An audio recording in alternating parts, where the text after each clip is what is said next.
Welcome back to another episode of Mirror Sessions where we talk about mental health, motivation, and getting ready to challenge how we think. Guys, please make sure that you pay the fee. What I mean by that is just share this episode, share the channel, make sure that if you know somebody there that could really genuinely use this information, just share it with them, right? We grow completely organically on here, and I would appreciate that completely. Make sure that you guys stay up to date with everything that's going on by following me on the gram at amirs.sessions and on YouTube at Amir Sessions Podcast. The link will be in the description. Guys, today we are going to be talking about relationships, right? On today's episode is going to be called The Art of Relationships. And today I have my beautiful wife, Riley. Right. So, guys, if you're new, welcome and get ready to challenge the way you think and the way that you live your life. If not, you already know what time it is. Time for the quote of the podcast, right? So, today's quote is going to be what you hear, you forget. What you see, you remember. What you do, you understand by T. Harv Eker, right? So, Riley, what do you think when you hear that quote? Like, what goes through your mind? Um, I feel like just through experience, you understand more things. So I just think that's what the quote is talking about. I like that. I like that. Right. So when you hear, you'll forget. So sometimes you do forget about what people say, but you're always going to remember what you see or what you or what somebody else does or how somebody makes you feel. So it's always important to pay attention to what's happening to you and what you do to others as well. So we've had a lot of questions or a lot of friends and family on both sides of my side and Riley's. Ask us how we make it work. Honestly, we've not only been our longest relationships for each other, but the healthiest as well, in my opinion. And this podcast is going to break down a dynamic for our relationship and just show us how we work, being raised in completely different religions and cultures and family dynamics. So, before we break down like or get into the dynamic of our relationships, some of you guys have sent me some questions on Instagram and Snapchat. So excuse me, we would love to answer them. Um, so first off, Riley, before we do that, you want to introduce yourself? Okay. So I'm Riley. I'm originally from here, but then I moved up to Ohio with my mom after my parents got divorced. And I lived there up until I went to college down here again to move with my dad. And then I'm just kind of here now. Yeah. So guys, this is actually Riley's first time doing something like this. So, yeah. So let's see. For our relationship, we met up back in April, or no, back in March. No, no, we met back in April of last year, right? In person, we met in April. Yeah. So we actually met up on April Fools of last year. We had talked for about a month or so beforehand. We actually matched up on Tinder, and I was actually trying to prospect her to join my team. And she kind of flipped the script on me. And technically, I never asked her to be my girlfriend. We were just kind of exclusive. Yeah. But like we both referred to each other as boyfriend and girlfriend. Um, and then in February, I had proposed to her officially. Before then, we were just kind of chilling. You wanna tell them about? So stupid. So we threw around the word marriage a lot. Not like unintentionally, but we were talking about it, like talking about futures and stuff. And we both knew that we wanted to get married to each other eventually. And one time we were just chilling in my bed, like just watching TV. And he just goes, "Want to get married?" And I was like, "Yeah," just thinking that maybe, future stuff, but like he meant that like literally. Like he was like, "Okay, that's the proposal." I was like, "What?" But yeah, he redid it and it was more my style. Yeah, I did an actual proposal in like February. So guys, just to make it very clear, although we wear our rings, we aren't officially legally married yet. And I'll talk about what I mean by that later on in the episode. Let's go ahead and break into the questions. some of these are kind of geared towards me, while some of them are geared towards her, and some of them are geared towards us. So one of the first questions that we have is, how does one introduce themselves to an Arab dad? Right. So Riley, I want to let you do that first, since you were the one kind of introducing yourself, or I introduced you my Arab dad, and then I'll go from there. So there's a lot of prep for me before I met his dad. Not because of like the difference of an ethnicity, but just because I was nervous to meet his dad in general. Because I wanted to make a good first impression. Because I already knew Amir was somebody who's going to be special to me, and I didn't really want to mess that up. So there was a little bit of pressure, just making a good first impression. So like just make sure you look nice, smell nice, because you don't want to stink. I don't know. I was just trying to be very formal-ish without being like too prim and proper. I don't know. I just wanted to come across as respectful. Because I didn't know if there was any like customs that I wasn't used to Bless you. in their household. Um, that, isn't the norm for like white families, because I don't know, it is a little different, but it's nothing to get too worked up on. I have a lot of anxiety, so obviously I made it a way bigger deal than it actually was or needed to be. But just in general, just be respectful. Don't be like super loud, don't be super touchy. Um That's a big one. Definitely like, best friend vibes when you first meet the family. Yeah. Okay. Yeah, I agree with everything that you said. Knowing who this question came from, I'm going to speak as in. So she kind of spoke on the girl meeting an Arab's dad. I'm gonna speak on the guy meeting, a girl whose dad is Arab. And for the dude who asked this question, this is my advice to you. Um, what I would do is kind of like what she said, is try not to be too PDA, too touchy feely.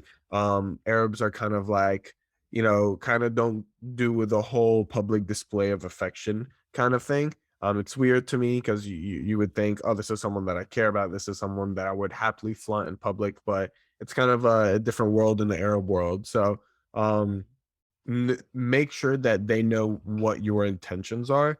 um just make it very clear, like, hey, I care about this girl, or I care about this guy, and, like, I genuinely see a future with them. As well as, like she said, dress nice, look nice, smell nice, and just feel confident. Although you may be stressed as hell, they want to see that you can keep up your own. So yeah. And the second one is, how does one know that they are ready to introduce themselves to an Arab dad? I'm gonna start off with this one. I think what I'm gonna say is, I don't think you are ever ready necessarily. You just have to jump into the river and just start swimming, right? You can never prepare yourself, because you're always gonna think, well, I need to have this ready and this ready and this ready and this ready to make sure. And at the end of the day, there's no such thing as the perfect guy. There's no such thing as the perfect person. So you just got to jump into the water and put yourself out there, in my opinion. I feel like meeting the family, regardless of race, is pretty important, and you always want to make sure that you make a good first impression, and you always want to make sure that you're actually serious about the person that you're meeting their family, because for me, family is pretty sacred, Hmm. and I know it is for you as well. I wouldn't just invite every single like fling to my house to meet my parents and be like, Facts. oh, meet them. I don't know. I just to make sure that you're ready to meet anybody's parents, you just need to make sure that you actually see a future with them and you want to pursue it more seriously than you have before. Mm, I like that. I like that. Third one was my Riley's sister. When do you want kids? I think we definitely both want kids. Right now, not really. Um, I think in my idea, like I'm thinking about more finances, as well as experience. Like I would like to experience a lot more with just me and Riley before we start bringing kids into the thing and into the picture. And just want to be more financially secure because man, kids are not cheap, man. What about you? Yeah, I definitely want to do some solo living before kids as well because I feel like while kids are a blessing, they also have a lot of baggage that comes with it. And, mentally, I'm not ready to be a mom either because I'm still working through, like my own mental issues, like whether that be like depression, anxiety, and stuff like that. I don't want to pass that down Definitely. and have generational trauma. So I want to make sure that I am absolutely ready to coach a kid to be as good and as much of a what are they Like called? like just being able to prepare them for everything life throws at them. Yeah, just prepare them for life and just make sure that they're ready for everything that life throws at them without, freaking out because, I still freak out at small things sometimes. Like if there's a bunch of stuff that's just built up, I could end up screaming and crying because traffic. So, and that's not something that I want to happen when I have a kid in the back seat. No, definitely. Um, yeah. Yeah, I'm in that same boat too. I feel like in the past like 2, 3 years, I've definitely worked and improved myself a whole bunch. I do know that there are some things that I definitely need to work on to like prepare myself to like be a dad, and it kind of goes back to like how does one know that they're ready to introduce themselves to XYZ? It's like you never can be ready. You just got to put yourself in a situation to do so. But we obviously want to prepare as much as we can before kids. So no, Also really, really young. yeah, So we yeah, have plenty of time. definitely. For me, like I'd say 25 to 28 would be ideal for Yeah, for me. like the first one, Yeah. definitely. So another question. Who are when you guys are both at a boiling point with each other and are about to snap, what do you do? I think honestly, we go and get food. Yeah, we usually make sure that we're both not hungry before we continue the conversation. Usually either by the time we get food or on the way to get food, either of us is probably like, I'm just hungry. Yeah. And we kind of just chalk it up to that.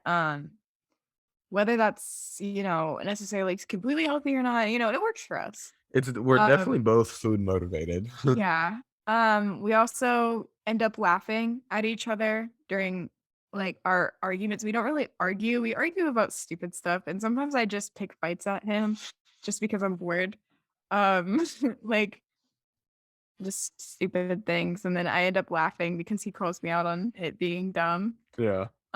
So we don't really I don't think we've really had that many fights or like, I would major boiling points. yeah. I think we've had like one or two, and you're typically like, hey, we need to talk about this now. And I'm more of I need space like to sit down and think and go through the course of events. And that sometimes clashes with us. But like we have to understand like because she's more of a, okay, you're upset. Like, let's talk about this now. If I'm upset, I'm like, hey, I need some space to myself.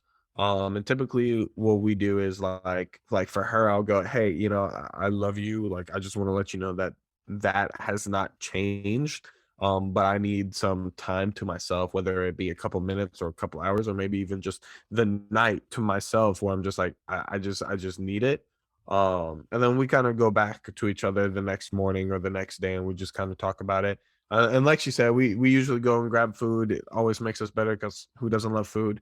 And we just smile and we laugh and we joke about it once all is said and done.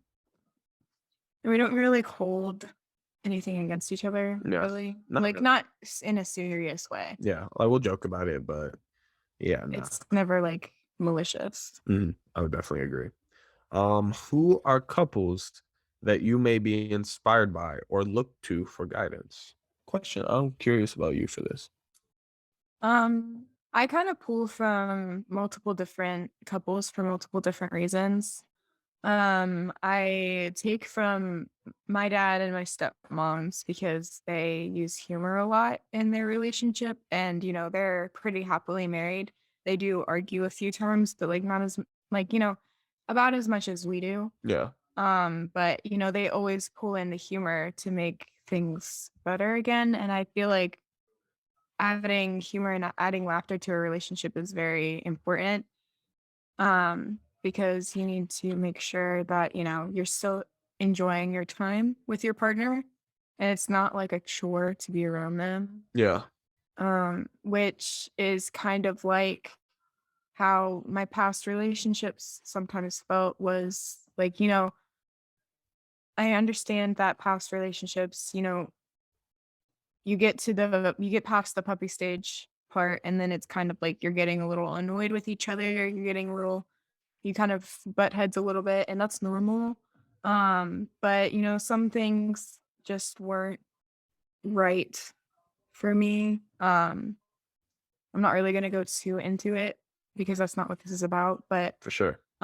just not considering the other's emotions and feelings about things is big because, like I'm an emotional person. I need to feel like I'm being heard. Hmm. Um I don't know, that's also important. And then I just kind of pull from just even like couples that I see on TV, like, oh, that's weird. I don't want to be like that. Or, oh, that's cute. I like that. I'm going to like start emulating that a little bit. I feel like you can get inspired by anything, even like people walking down the street, how they interact with each other. You can kind of just be like, I kind of want to start doing that. Um, so, Yeah, I like that. Um, I definitely pull from a couple things as well. I kind of pull from Tony and Miriam a little bit too, which is her dad and stepmom. Just seeing how they tackle just like either miscommunication or little disagreements. It is kind of interesting to see how like they deal with it versus like how my parents dealt with it. Like my parents are divorced, but I also look at them and their marriage and whatnot to see what I did and didn't want for my future relationship, or how I want my kids to watch me and whoever the mother of the kid was, and in this case for Riley. um I didn't want them to grow up to see us communicate like that. I think one of the biggest influences for me, because me and Riley are both pretty religious, we're both Muslim, and I think one of the biggest pulls or influences that I have would probably be the Prophet, peace be upon him, as well as his wife Aisha. Like we'll always send each other stuff on TikTok, like talking about how they interacted or how they spoke to each other or how they played around with each other and stuff like that. And that's stuff that we try to emulate into our relationship and into our life as well. Just like, yes, we're both adults, and yes, it can be serious for certain situations. But like not to forget the playfulness and whatnot that comes into a relationship as well. yeah, So it can't be serious all the time. for It sure. can't be fun all the time either. Yeah. It has to be a healthy balance. 100%, 100%. Okay, so another one, this was asked by a friend of mine, how to keep a halal relationship with someone of interest but you're not ready for marriage, right? So for someone who doesn't know, in Arabic there are two terms, halal or haram. Haram means like it's not permissible by God, and halal means it is permissible by God. So when somebody asks how to keep a halal relationship with someone of interest, but you're not ready for marriage just yet. So my advice to you would be, if this is still someone that you're serious about and they're serious about you, still get the families involved. Make sure that they are aware of other person. Like, I kind of met Riley's family pretty quickly because they have like a giant party event at their house, and they asked her to invite me over, and I was happy with that. I was like, yeah, I'd be more than happy to come over. You met my dad first, probably like a month or so into the relationship, and then my grandma soon after, and then my siblings like a month or two after that. So, yeah. So what I would do is definitely get the families involved, let them know of each other. Um, so that way it doesn't, you don't necessarily feel guilty for about anything. Um, and I feel like marriage is definitely something very serious, and that's how you know if somebody is serious about you. But sometimes you're just not in a place in life or a place mentally or financially that you can be ready for that. And it also depends on the other person as well. There's another person in this equation. You have to see where they're at, what they want, what their intentions are, what their plan is. And sometimes your plans don't align it. And you just have to be okay with each other. Never do something that's uncomfortable for you because it aligns with somebody else's plan, because you might look back, month, 2 months, 10 months, a year down the road and regret it. So, um, what about you? I mean, we started the relationship when I wasn't really following a specific religion. So, I mean, I feel like we didn't really tackle that issue right away. Yeah, Um, definitely. I was interested in the religion because, I just wasn't really feeling like I belonged with Christianity, but that's just like a whole nother conversation. But once I got more interested in the religion, um, I started worrying more about it because, I was looking into converting and I was just worried that if I converted and we didn't become more of a halal relationship, that, I was converting just to go to hell. No, And I didn't want to send you there either because I already knew that you believe in that and you followed that religion and everything. And I just kind of felt guilty. So then we had to have that whole conversation after, I better understood everything. Um, yeah, and that was around like December-ish. Yep. Yeah. So, how do you guys show love for each other? I'll let you go first for this one. I feel like we have all of the love languages. We express it in different ways. I definitely am more of a physical touch. I think that's how I show love. Is physical touch definitely and quality time. Because whenever we are hanging out, I usually try to like having some kind of contact with him, just whether it's like a hand on his shoulder, just anything, foot on his leg, anything, biting. Fellas, if your girl doesn't bite you, she don't love you. That's what um, I've learned. yeah. And I don't know. It's just like it never has to be sexual touching if your love language is touch. Yeah. It's never because it's sexual, it's just because you don't really know how to put into words like saying I love you, I love you, I love you all the time. Just more like a squeeze on the shoulder means the same thing. I also express it through quality time because I just want to spend time with him and actually like it doesn't always have to be doing something. We only really do like a one big like extravagant Date. date like once a month, which is totally fine. I love that because it that like adds some spice because we never know what it's going to be until the month happens. But just like sitting together, just being in each other's presence is really important for me because I just like being around him. Thank you. Um, I feel like being around me too. Um, what are the other ones? Words of affirmation. So we got physical touch, um, Quality quality time. time, words of Words of affirmation. affirmation. I do at least try to compliment him multiple times a day. Just like being like, oh, you're so handsome. Oh, I love you so much. Like just like stuff like that, just to like show him that I do appreciate the things that he does for me. Um, regardless of how little they may be. Gift giving. Mhm. On small holidays even, I do like giving him gifts. Like I got him some stuff for Valentine's Day. I got him some stuff for his birthday, Easter. Even though, he doesn't celebrate Easter, but it's still like an excuse to get him something. Um, yeah. Yeah. I forgot what the fifth one is. The words of affirmation, quality time, gift, Acts of service. acts of service. Yep, that's So what it acts of is. service, when I am here at his house without him here, because I like hanging out with his family as well, I do try to clean up his desk a little bit. And if he has unfolded laundry in his hamper, I usually fold that, just put it on his bed to fold it, just so that he can put it where it needs to be. Just because I know that when he comes home from work, he doesn't want to be doing that. So it just kind of like eliminates a few steps for him. Yeah. Um, for me, how do you show love for each other? So we know that like each person has their own, like I guess, priority love languages. But like she said, we try to go for all five, like throughout the day or throughout the week or whatever, because we know like some days maybe you're feeling this or maybe you're feeling that, or like, dang, I haven't gotten flowers for Riley in a while, even though she likes quality time and physical touch. I'm sure that she'll appreciate flowers or stuff like that. So just keeping up all the things, yeah. And for gift giving, it doesn't like I feel like it's important to say, like, it doesn't have to be like you spend a Yeah. bunch of money on it. Like he said, he can get me flowers and I'll just love it.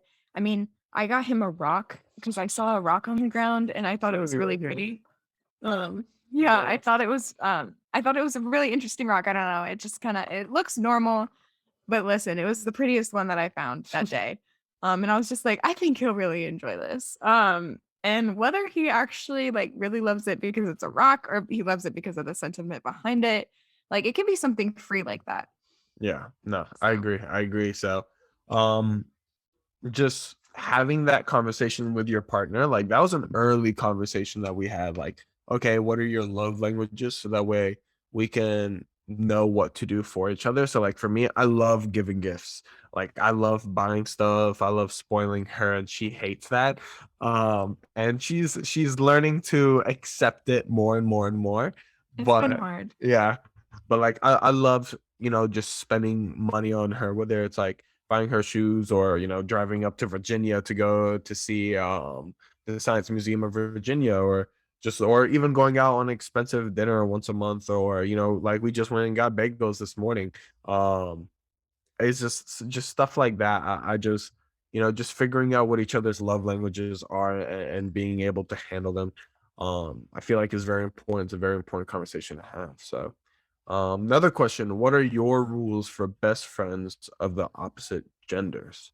I feel like it's changed over the course of our relationship and how serious we got.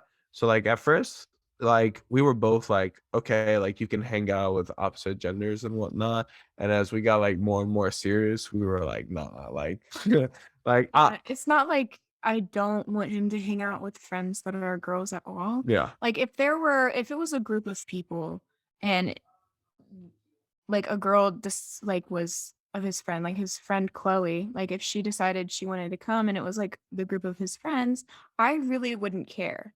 yeah. If it was one on one, I kind of would because I just don't understand why there is a need for one on one time. No, I agree. And I don't want to feel like be like super controlling or anything. I just feel because I personally wouldn't hang out with any of my guy friends if it was just a one on one thing. No, I agree. I agree. Like I don't care who she talks to, like on Snapchat or Instagram or whatever. Um, and she knows, like, with the business and everything, I'm constantly talking to new folks every single day. But just hanging out on that one-on-one aspect, I definitely agree with that. Just there really is no need to hang out with somebody of the opposite gender. I don't care if you've been friends for 10 years or 10 months. It's just like it's just a respect thing. Yeah, So and I also have no need to be friends with everybody he's friends with. While I do love his friends and I think they're all amazing people, I don't feel a need to have so much control over the relationship that he has with them that I need to be friends with them as well. definitely Like if we can vibe at this, like when we're all hanging out, that's great. But I don't need to be best friends with who he's best friends with. agreed. Because he likes who he likes, I like who I like. I don't expect him to be best friends with my friends either. I expect them to get along. And Um, respect each other, but exactly. Which is what I do with his friends, and I expect the same thing from him. Um, but I mean, Like, I don't expect you to be reaching out to my friends every single day and just be like, "Hey, we're just like Snapchatting pictures back and forth Yeah. with them." I mean, effort is nice, but also you don't have to go above and beyond with Yeah. that kind of thing. Cause, you have your set, I have my set. We could just leave it at that. Agree. So, how did your families take on the differences in cultures slash religions? So, I'll go first for this one. So like my dad was born and raised here in America for most of his life. Now his mom wasn't, so my grandma wasn't, and neither were his parents. And same thing for my mom. Both of her parents, as well as herself, were born and raised in the Middle East. So like when we came here to America, though, and I was born and raised here, we kind of grew up experiencing different cultures, especially like white people or black people or just Christian people in general. So that's something that we've already exposed to. It's something that is familiar to us. So when I brought home Riley or introduced her to my family, it wasn't like much of a shocker. A culture shock. Yeah, a culture shock. Yeah. Um, and you know, when she was telling them like, hey, I'm not necessarily like a religious person just yet, but I am looking into Islam because that was something that we talked about even before like we went on our first date. So when she did decide to like make that conversion into Islam, and we wanted to get religiously married and so forth. I mean, my family was euphoric, really, um, and they really do love Riley. They love her like she's their own daughter. So yeah. Yeah, and I love them too. My family was a little bit different, not because they didn't accept it, but just because it was a little bit of a culture shock for them because they didn't know what to expect. Because, talking about Islam and talking about Muslims, they don't normally have a great like Understanding. viewpoint on the media most of the time, Yeah. unfortunately. Um, Did your parents know that I was Muslim or Middle Eastern coming to the Easter party? Okay. I was just Yeah, curious. I mean, I let them know so that they wouldn't, be Super caught off surprised. guard or anything because, in the past I had only dated white people, a few black people, but I mean, I never introduced Yeah. them to the family because we didn't get to that point. But I all my family had met was white people. So they I felt like they needed to know the difference so that they wouldn't have like a initial shock. Um, which is also hard to explain that it's not a racist shock. It's just, like, oh, Yeah. okay, they're not this isn't what I expected, but it's fine. So, I did let them know so at least he would have some options to eat food as well because I wanted to make sure there wasn't gonna be bacon on everything. Um, because, they love bacon. So I just needed to make sure that there was at least something that he could enjoy as well. Um, so I mean, just introducing him, them seeing how he is, how he acts, how he moves, I guess. I feel like they accepted him pretty quickly. I mean, there's no reason they wouldn't have. Um, I don't know. I guess there was like a few questions that they did have, just like religion wise and just, culture wise. Like, Mhm. how is this going to affect my daughter dating them? Because, they can look up on the internet, oh my gosh, my daughter's dating a Muslim. What should I do? And some of the websites are like, oh my God, send her to a camp. She needs to be saved. Yeah. So I mean, there's a lot of information that is just like easily accessible that is incorrect. So, we just had to answer questions, show them through example of what's actually going on. And, they they love Amir. They love having him over. I'm pretty sure Amir and my dad have a love affair going on. No, Tony's that man. Tony really is that man. Nah, but I really do love her family. Um, and if you're someone who is of a different race or a different culture, um, moving into a, let's just say a white family, for instance, like I was, it's okay to be asked a lot of questions. It can be nerve-wracking sometimes because you're not necessarily sure how they're going to feel, because I've met friends before who I've gone into their house and their family members were not very fond of Middle Eastern or Muslim people.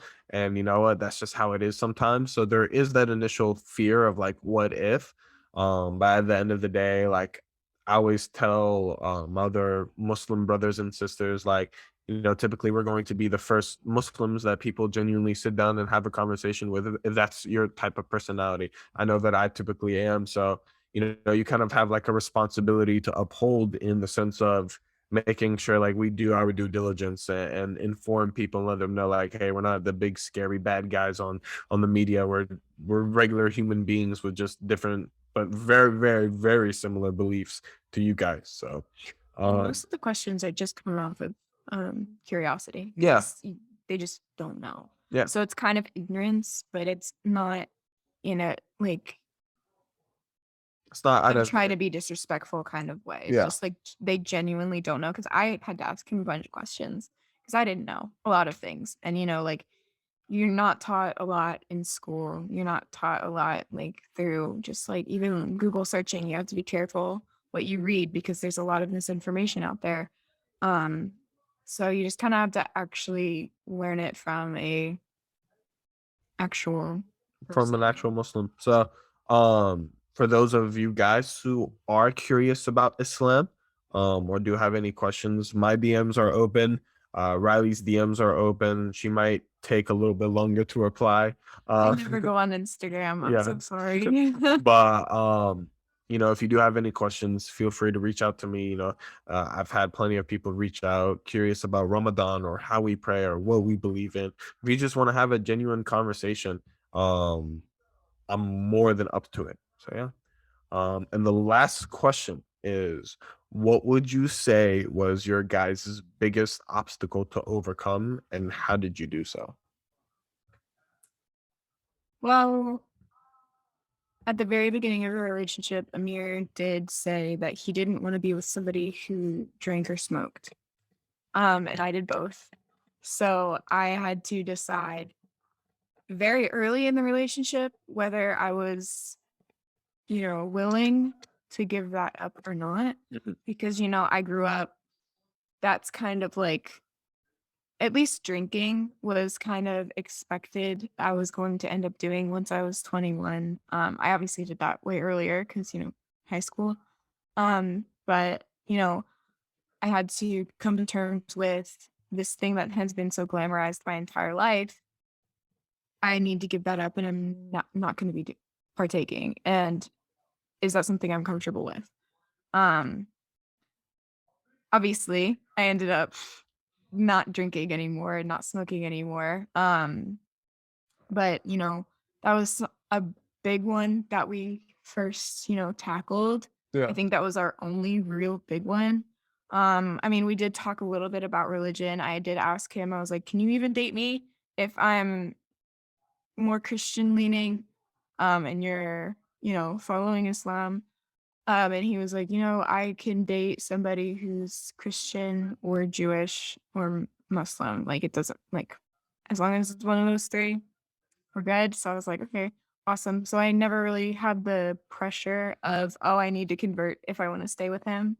Yeah. Which is another question that we get asked a lot, or at least I get asked a lot. Like, why did you convert? Is it because of Amir? And I get asked that question multiple times by the same person. Just be like, well, you can tell me. Don't worry, you can tell me. Like, if your story changes, you can tell me. It's not going to change because it wasn't influenced by him. It was, you know, I was more exposed to it and I was more interested because, it's somebody that I'm interested in, but I was able to learn more facts about it that I wouldn't otherwise know.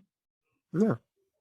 Um, for me, I would say the biggest obstacle we've both had to overcome was family dynamics. Because she has a smaller family and I kind of have like a bigger family. So I remember when she first would come over to my house and like be around my family, it was a lot to take in because my family is loud, They're very and loud. and like our regular speaking tone is like her kind of like yelling, or even just us yelling to her. Like in her family dynamic, yelling means anger or fighting or argument, when yelling could just be us like joking with each other or laughing around, or using our hands It and was a so little forth. stressful at first because like Yeah. when people just start yelling and I'm, used to yelling being, oh my God, that's a bad thing. And I'm like uncomfortable because I'm like, oh my God, somebody's getting yelled at in front of me. It's kind of like when you're at your friend's house and their mom starts yelling at them Yeah. because they didn't like empty the dishwasher or something. Yeah. Um, and then it's just kind of sitting there because you're not in the conversation, but it's kind of like that. It was like last night when you're like, "Is your dad yelling at someone?" I'm like, "Yeah, probably, but it's no big deal." Like that that's just like a normal in our house, or a norm in our house. Versus like her family, as much as I love them, are kind of like on more the quieter side. Like they are completely okay with like sitting there in silence. And for me, that's just not something that I'm used to. I'm always used to like surround sound Yeah, Amir can't going even on. sleep without sound going on. Yeah, And I like sleeping in silence. And he likes sleeping with high frequency sounds. And yeah. I'm just like, okay, this kind of sounds like my alarm in the morning, so it keeps me up. So that's why I got him headphones so he can sleep in. But like it's just like the difference between the two. No, definitely. Um, so I know like Riley's always wanted a big family. I've always wanted a big family. So I told her, I was like, if you want a big family, babe, like this is what Gotta it's get used like. to that kind of. Right. So I was also not used to so many boys in the house. I mean, like he has three other brothers. I didn't grow up with my brother. He's 10 years older than me. And then I have a stepbrother that lived in South Carolina while I was living in Ohio. So I didn't really get the whole like experience of having a brother. like Um, just start wrestling and you're like, yeah. oh God, they're fighting. I'm like, Yeah. yeah, that's And it's normal. just, like they just brawl. And, Yeah. and then it's like, oh, that's just, a normal thing. Like I saw that kind of thing on TV. I thought it was a little exaggerated. Not actually. So that was another thing to get used to because, like, I mean, I grew up with my sister. If we fought, it was more catty. So, I mean, it was more like, well, that's why your nose is big. And those Just stuff like that. insults. Yeah. And then, like, 5 minutes later, we're like, okay, do you want to go to Wendy's?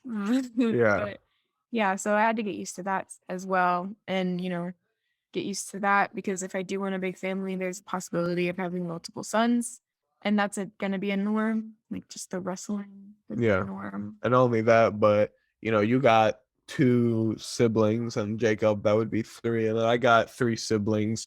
So when family get togethers happen, if at least they each have one sibling, that's a lot of people in the house. So a Right. lot of people. So just getting used to that family dynamic, and it was a lot to like readjust, because like in the Arab world, when like if you're together, like you just have to be talking, right?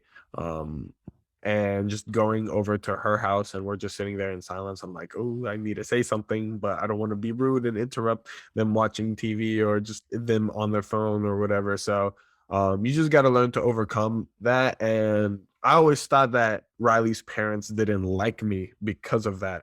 I'm like, I just don't think that they like me. I'm like, they just don't interact with me. And then I realized, I was like, but they interact with her the exact same way that they interact with me. And it's not because they don't like me. It's actually because they love me a lot. And it was just something that mentally I just had to overcome and just realize like not everybody's going to interact with her the way that my dad interacts with her, so, or interact with me the way that my dad interacts with her. I mean, they're not super like